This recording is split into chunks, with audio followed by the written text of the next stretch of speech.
نحمده ونصلي ونسلم على رسوله الكريم أما بعد فأعوذ بالله من الشيطان الرجيم بسم الله الرحمن الرحيم فيها يفرق كل أمر حكيم صدق الله العلي العليم وصدق رسوله النبي الكريم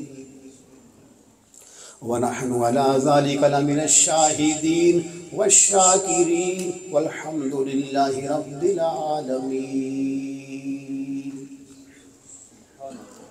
مولاي صل وسلم دائما ابدا على حبيبك خير خلق كلهم منزه عن شريك في محاسنه فجوهر الحسن فيه غير منقسم یا اکرم الخلق ما لمن الوذ به سواک عند حلول الحادث الاممی۔ اللہ قدوس کا لاکھ بار شکر ہے کہ اس نے مجھے اور آپ کو آج جامع مسجد جلال الرحمن المعروف شاہ ولی مسجد میں جمع ہو کر اپنے اور اپنے پیارے حبیب کریم علیہ السلام کے ذکر کی توفیق عطا فرمائی۔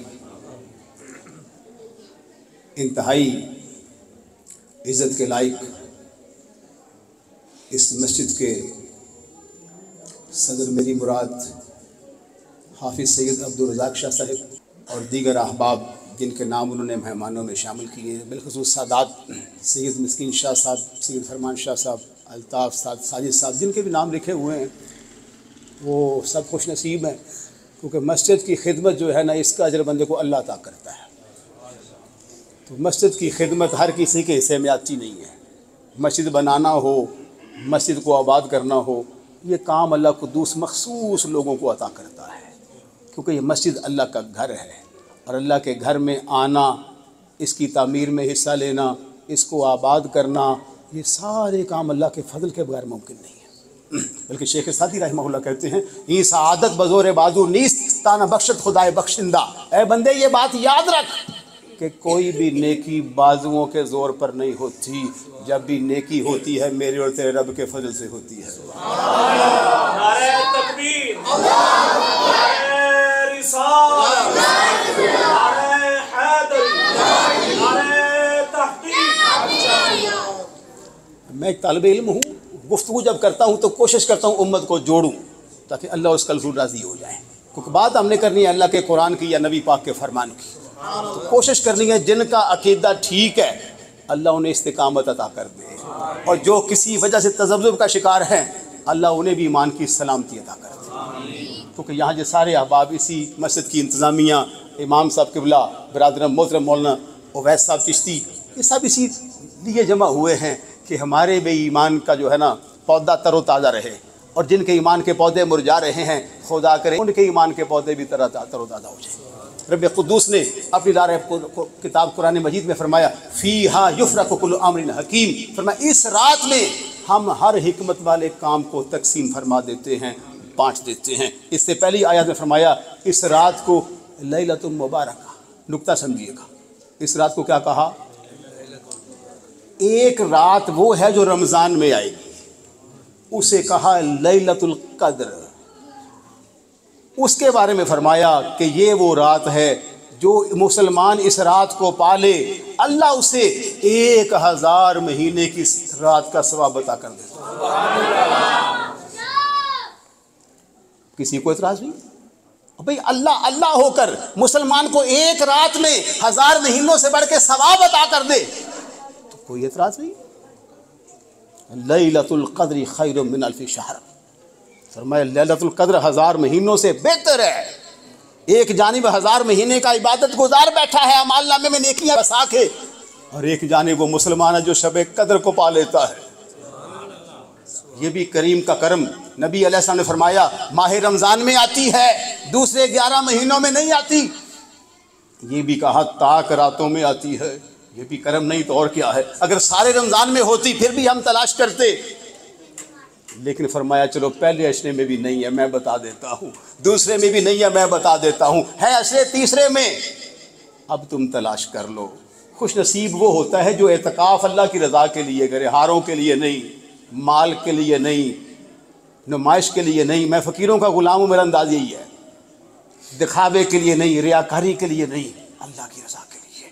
اور وہ گوشہ نشینی، حدیث میں میرے آقا علیہ السلام فرماتے ہیں جو بندہ موتقف ہوتا ہے اللہ اسے 2 عمروں کا ثواب عطا کر دے۔ اس رات کے بارے میں جو کہ ہم بھی اللہ کا شکر لاہور میں رہتے ہیں، موبائل بھی ہمارے پاس ہوتا ہے، سوشل میڈیا کو بھی دیکھ رہے ہوتے ہیں، دکھ ہوتا ہے کہ لوگ اپنے نام کے ساتھ علامہ بھی لگا لیتے ہیں، عالم بھی لگا دیتے ہیں، مفتی بھی لگا لیتے ہیں، لیکن دین میں ڈنڈی مارنے سے بات نہیں آتی۔ غلط بات ہے۔ دین نازل کیا ہے اللہ تعالیٰ نے، اور نازل ہوا ہے نبی کریم علیہ السلام پر، یہ ماننا پڑے گا۔ دین اسی کو ملتا ہے جس کو حضور عطا کرتے ہیں۔ بے شمار مثالیں، میں ایک مثال حدیث سے پیش کر دیتا ہوں۔ صحابہ عربی دان تھے، صدیق اکبر سے بڑا عربی دان کون لے کے آؤ گے؟ عمر سے بڑا عربی دان کون لے کے آؤ گے؟ عثمان سے بڑا عربی دان کون لے کے آؤ گے؟ حیدر کرار سے بڑا عربی دان کون لے کے آؤ گے؟ پتہ چلا عربی آتی تھی صدیق کو، عمر، عثمان و علی کو، عربی ابو جہل کو بھی آتی تھی، عتبہ شیبہ کو بھی آتی تھی، پر نہ ابو جہل صدیق بنا، نہ عتبہ عمر بنا، نہ شیبہ علی بنا۔ کبھی غور کیا؟ پتہ چلا عربی آنے سے بات نہیں بنتی، عربی جاننے سے بات نہیں بنتی، بات اگر بنتی ہے تو محمد عربی کو جاننے سے بنتی ہے۔ یہ نقطہ ہے۔ عربی کا کیا؟ جب آیت نازل ہوئی واقیم الصلاۃ، نماز کو قائم کرو، 2 لفظ ہیں لیکن کلام ہے اللہ کا، واقیم الصلاۃ، نماز کو قائم کرو۔ اب صحابہ حیران ہیں، رخ والضحیٰ کو دیکھتے ہیں، زلف دوتا کو دیکھتے ہیں، پر اللہ کا منشا سمجھنے سے قاصر ہیں۔ کہا اللہ کے رسول علیہ السلام یہ تو فرمائیے، اللہ کا حکم آ گیا واقیم الصلاۃ، نماز قائم کرو، کرنی کیسے ہے؟ اور میں نے کہا صحابہ ہو کر، صدیق و عمر، عثمان و علی ہو کر نبی کے بارگاہ میں دامن بچھا دیتے ہیں، تو آج سوچ رہا ہے حضور سے مانگوں کہ نہ مانگوں؟ کہا آقا نماز کیسے پڑھی جائے؟ فرمایا سلو کما رأیتمونی اصلی، نماز ایسے پڑھو جیسا مجھے پڑھتے دیکھتے ہو۔ دین کی سمجھ اس کو آئی، قرآن کی سمجھ اس کو آئی جس کو محمد عربی علیہ السلام کی اداؤں کی سمجھ آئی۔ کسی دیوانے نے کہا ہے دل کی دنیا برائے جانا، توجہ ہے حضرت نے اشعار سے، آپ کا یہ میری مسجد کے بڑے پیارے امام صاحب اللہ ان کو علم اور عمل کی ترقی عطا فرمائے، ہے دل کی دنیا برائے جانا، نماز کیا ہے ادائے جانا۔ نماز میرے نبی کی مبارک اداؤں کا نام ہے۔ اٹھائیے، قرآن کے بعد بخاری شریف کا مرتبہ ہے، پھر مسلم کا ہے، سیاستہ میں جو ساری حدیثیں ہیں، اب تم 10 حدیثوں کو بتاؤ، 10 کو چھپاؤ تو کوئی نہیں، رب نے ایک دن رکھا ہوا ہے، معاشر کا میدان 50,000 سال کا دن رب نے رکھا ہوا ہے، صبح نیزے پہ سورج آنے کے لیے رکھا ہوا ہے۔ اس انبیاء علیہم السلام، ابراہیم ہو، اسماعیل ہو، جناب آدم ہو، نوح ہو، شیس ہو، جناب موسیٰ کلیم اللہ ہو، عیسیٰ روح اللہ ہو، سب کے پاس جب مخلوق جائے گی سارے کہیں گے اذهبوا الی غیری، آج میری باری نہیں ہے شفاعت کی ابتدا کرنے کی۔ پھر لوگ پہنچیں گے محمد عربی علیہ السلام کے پاس، وہ دن رب نے رکھا ہوا، عنوان میرا شفاعت نہیں ہے۔ توجہ، ابن ماجہ شریف کے اندر حدیث پاک موجود ہے۔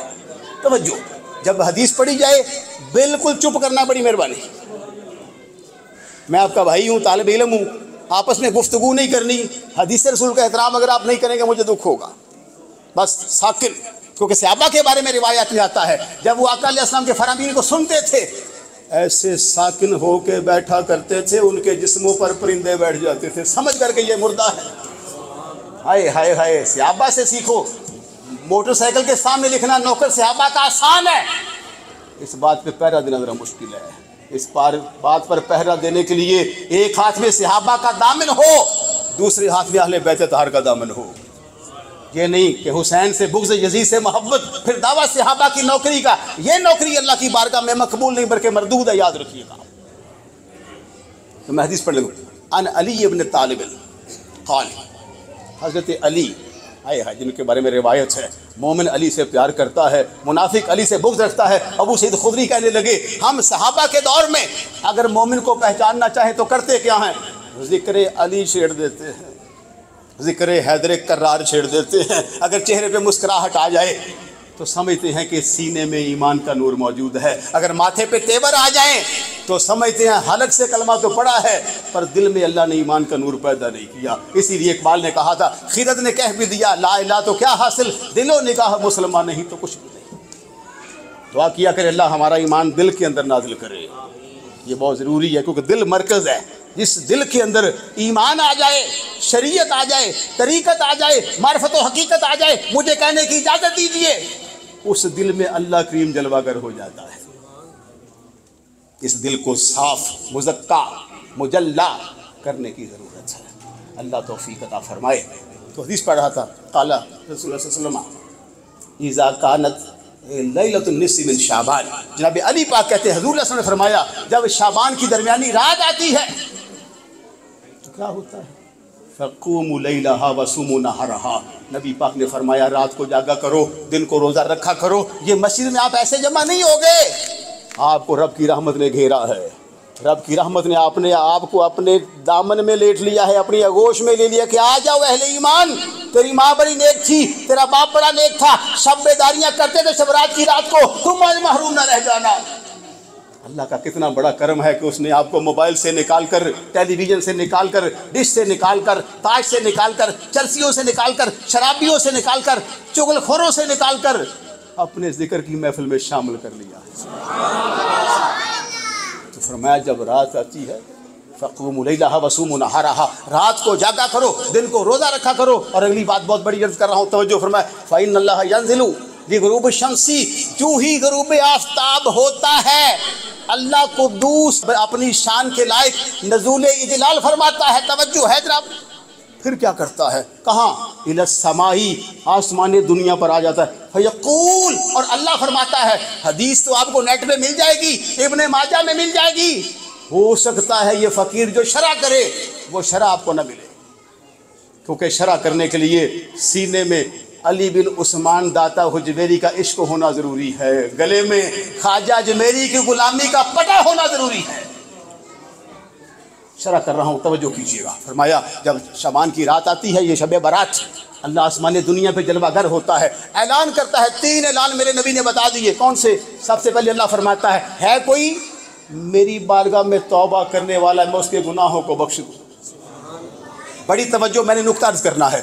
دوسرا فرمایا، اللہ فرماتا ہے کوئی تنگی معاش کا شکار جس کے رزق میں کمی ہے، محتاج ہے، میری بارگاہ میں ہاتھوں کو اٹھائے میں وسیع رزق عطا کر دوں. تیسرا فرمایا الا مبتلا فعافیہ، کوئی ہے کسی مشکل میں مبتلا، میں اس کی مشکل کشائی کروں، اس کی حاجت روائی کروں. الا قضا حتی یطلع الفجر، میرے آقا علیہ السلام فرماتے ہیں آفتاب غروب ہوا تھا، اللہ نے یہ ندا جاری کر دی تھی. جب صبح فجر کا وقت ہوا تھا تو اللہ نے اس کو مکمل کر دیا تھا. مجھے کہنے کی اجازت دیجئے، پوری دنیا کے سائنسدان جمع ہو کر نہیں بتا سکتے اللہ تعالیٰ کس وقت کہاں جلوہ گر ہوتا ہے، لیکن تجھے ماننا پڑے گا. اللہ قدوس نے تیرے میرے آقا علیہ السلام کو وہ نگاہ نبوت، وہ نگاہ رسالت عطا فرمائی ہے کہ اللہ کے نزول، توجہ بیٹے، اللہ کے آپ پسند ہے.